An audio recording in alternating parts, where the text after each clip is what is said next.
All right, welcome back, ladies and gentlemen, to the Chupacabra tutorials channel. I'm your host, Larry, and recently I was asked the question, how do you scan really quickly some of the separate drives on your computer using either Windows Defender or another security program?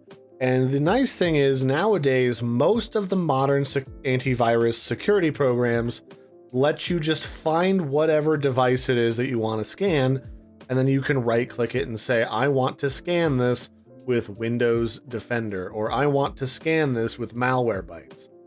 And then you can just click on this and it'll bring up the respective program and start to give it a quick and thorough scan.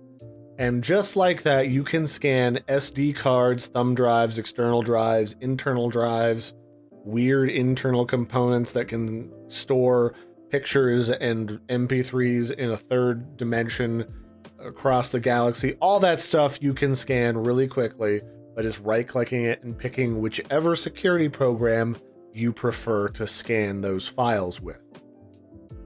So that's it for this one, ladies and gentlemen. This is just a little quick tutorial today on how to use your security programs to quickly scan different devices on your computer. I hope you found this helpful. I've been your host, Larry. Don't forget to like and subscribe, and I'll catch you next time. Bye, everybody.